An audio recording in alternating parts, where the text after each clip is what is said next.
You know how many thousands of dollars of live tickets are laying on the ground? I mean, if you were a stooper out there, you could probably break your back going through the entire length of Churchill Downs this morning and probably pull yourself down $10,000 in drunk people's lost tickets. I think you could probably do that.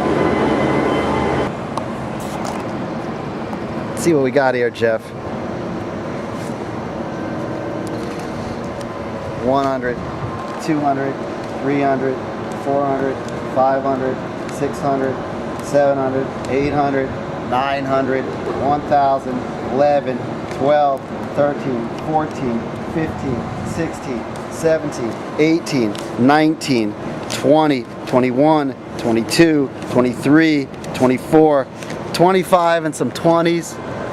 Not a bad week at Churchill Downs, if you ask me, huh? Pretty good stuff. I'll tell you what, come out here the day after Churchill Downs, and it's amazing that you were here yesterday and there were 164,000 people at this track trying to chase money like this or more. You know, Pete Dank, who wrote Dank on Horses for us all week at Kentucky Confidential, he was sitting next to me in the press box, and I said, let's put a pick 5 ticket together and see if we can't pull this thing down. Because we both loved Animal Kingdom. I mean, I liked Shackleford just as much, but we would have been fine. And halfway through working on the ticket, Pete said, you know, John, as stubborn as we both are, we're never going to agree to each other's picks. And we didn't do the ticket. And if we had combined the tickets we had, which they were very close except for maybe 2 horses, we would have taken down a pick 5 ticket worth $213,000 and $213,895 to be accurate. And I'm feeling great with my $2,000 in the pocket, but $213,000, Jeff, we probably could have gotten the Concorde out of mothballs and got a mechanic to work on it and flown home in a half hour from here rather than my 10-hour drive through the mountains of West Virginia that I've got coming up to me as soon as we finish up here. But no crying with a lot of money in the pocket, believe it. I'm not saying anything. I'm just telling you. You know, I mean, the Derby is so, from a gambler's perspective, is so magnificent because there's no greater opportunity in, I think, in any gambling endeavor to make the kind of money that's available here on Kentucky Derby Day. It's a phenomenal opportunity, and you have to have the guts to just want to weigh in. But if you come out here and you're just a $2 player, you still feel great when your horse comes in. It's the same experience. It's the same feeling. You know, winning that $32 or $40 when you have just a $2 bet on, it's a thrill. And horse racing is a great place to get a gambling thrill. But beyond that,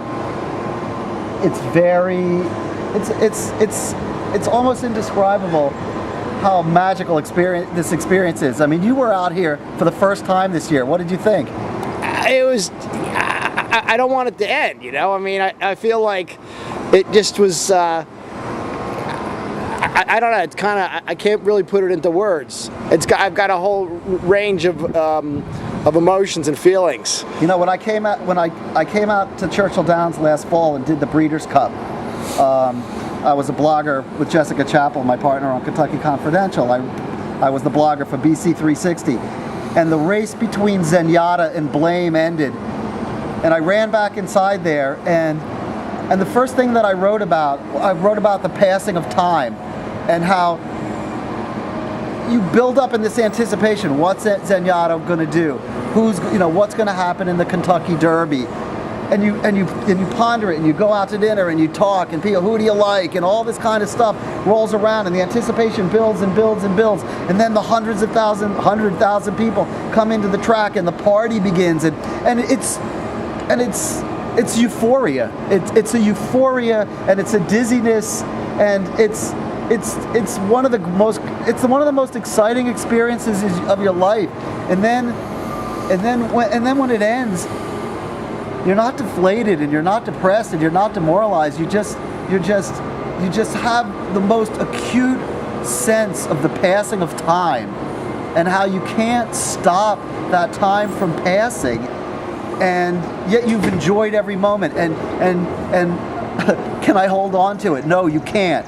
But what you can hope is that you'll get it yourself into a position to experience something like that again, and that spring will roll around next year, and you'll be able to renew yourself, and you'll be able to come back, God willing, to the Kentucky Derby again, and just have that experience. And anyone who sees this video should try to get their tickets next year and try to grab a hold of that. And if you come away with a wallet full of money, God bless you, and you've done great. But if you don't, I hope you've had a great party, and I hope you've enjoyed the race, and I hope you've gotten to see the horses, and I hope you've gotten to go to the backstretch, and I hope you've gotten to get up in the morning and sit in the grandstand and watch the works, and when they close the track to all the other horses, and at 8:30 a.m. when only the horses from the Kentucky Derby and only the horses from the Kentucky Oaks are allowed onto the track, and you see the magic. These are the animals. This is what it's all about. And I'm telling you, I've been to every major sporting event. I've been to the Heavyweight Championship. I've been to the World Series a few times. Nothing beats the Kentucky Derby. Nothing beats the Kentucky Derby. Now in 2 weeks, you and I are going to be in Baltimore for the Preakness, second greatest horse race in America. But this is it, and this was magic. And if you came along with us for Kentucky Confidential, I hope there was just a little slice of that, or it added to your experience if you were here, or it helped you get into it a little bit while you were at home. But I'll tell you something, I'm about to get in my car, and I'm about to drive 10 hours back to Washington, D.C., and I'm going to daydream about this week the whole time on the road, and it was just great. So thanks a lot for just allowing me to come. I'm sure you're going to daydream. Yeah. I'm going to be sitting on this thing. I'm going to be sitting on this thing so I feel it every minute of the ride home. There's the spires, Jeff. Tremendous. Tremendous.